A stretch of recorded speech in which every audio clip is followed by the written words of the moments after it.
नमस्कार मित्रों। मुंबई से एक बड़ी खबर आ रही है। खबर यह है कि उद्धव ठाकरे की सरकार कभी भी जा सकती है।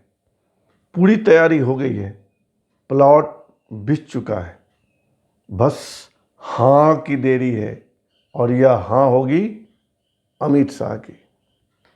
बताता हूँ, पूरी बात बताता हूँ, जाइएगा नहीं। पिछले एक सप्ताह से पूरे महाराष्ट्र में यह सरगर्मी है, यह चर्चा है, यह बातचीत का मुद्दा है कि 2 मई के बाद यानी 5 राज्यों में चुनाव कार्य संपन्न होने के साथ ही महाराष्ट्र में राष्ट्रपति शासन लग जाएगा। उद्धव ठाकरे की सरकार चली जाएगी। लेकिन आज सुबह से दूसरी बात हो रही है। कहा जा रहा है कि शरद पवार कोई रिस्क नहीं चाहते, कोई बदनामी नहीं चाहते, पार्टी की बदनामी नहीं चाहते, पार्टी नेताओं की बदनामी नहीं चाहते, कोई जांच नहीं चाहते, कोई आफत नहीं चाहते और चाहते हैं कि महाराष्ट्र में सत्ता बनी रहे, यानी एनसीपी नेशनलिस्ट कांग्रेस पार्टी सत्ता में भागीदार बनी रहे, सत्ता से नहीं हटे। पवार की चाहत है कि सरकार भी एनसीपी की रहे और पार्टी नेताओं पर सीबीआई, ईडी या किसी तरह की जांच की आफत भी नहीं आए। तो ये होगा कैसे, यही तो बताना है। खबर है कि शनिवार की देर रात 12 बजे के बाद अहमदाबाद में शरद पवार और उनके खासम खास प्रफुल्ल पटेल की मुलाकात गृह मंत्री अमित शाह से हुई है। बंद कमरे में हुई है, देर तक हुई है और इस बातचीत के केंद्र में महाराष्ट्र की सरकार थी।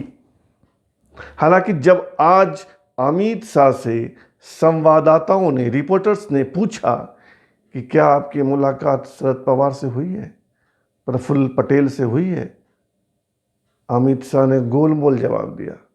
उन्होंने कहा कि ऐसी बातें सार्वजनिक नहीं की जाती है।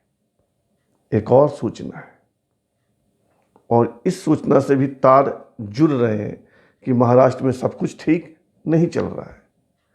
कल तक अनिल देशमुख यानी महाराष्ट्र के गृह मंत्री के पक्ष में अनिल देशमुख के लिए पैरवी करने वाले संजय राउत और शिवसेना का अखबार सामना आज दूसरी ही भाषा बोल रहा है।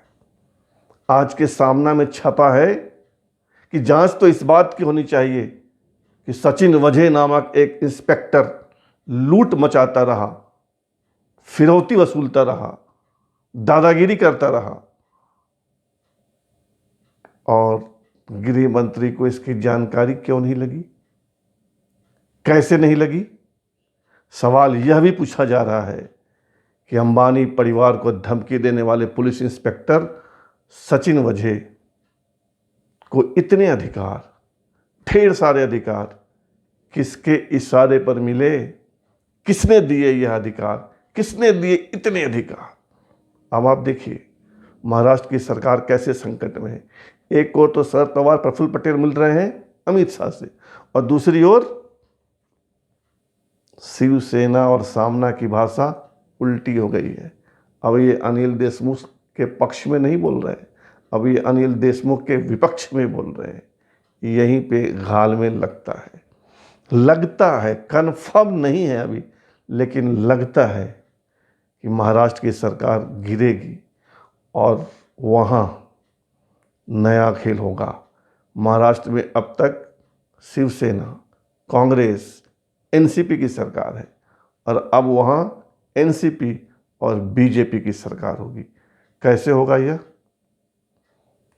ऐसे होगा कि 288 की विधानसभा में बीजेपी के 105 विधायक हैं और एनसीपी के 54 विधायक हैं, 54। 54 और 105 को जोड़ दीजिए तो 159 होता है और सरकार बनाने के लिए चाहिए 155 भी नहीं, सरकार बनाने के लिए चाहिए 288, 149, 248 का आधा हुआ 144 और एक ज़्यादा यानी 145 ही चाहिए सरकार बनाने के लिए। और बीजेपी के 105 और एनसीपी के 54 जोड़ दीजिए तो 159 होता है, यानी बहुमत से 14 ज़्यादा। तो हो सकता है कि कुछ दिनों के बाद महाराष्ट्र में बीजेपी के नेतृत्व में नई सरकार बने, बीजेपी और एनसीपी की सरकार बने। राजनीति में कुछ भी संभव है और हो सकता है कि यह जल्दी ही हो जाए। उद्धव ठाकरे की सरकार जाएगी, नई सरकार आएगी। इंतज़ार कीजिए।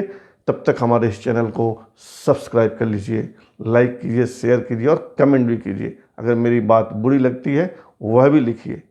जय हिंद।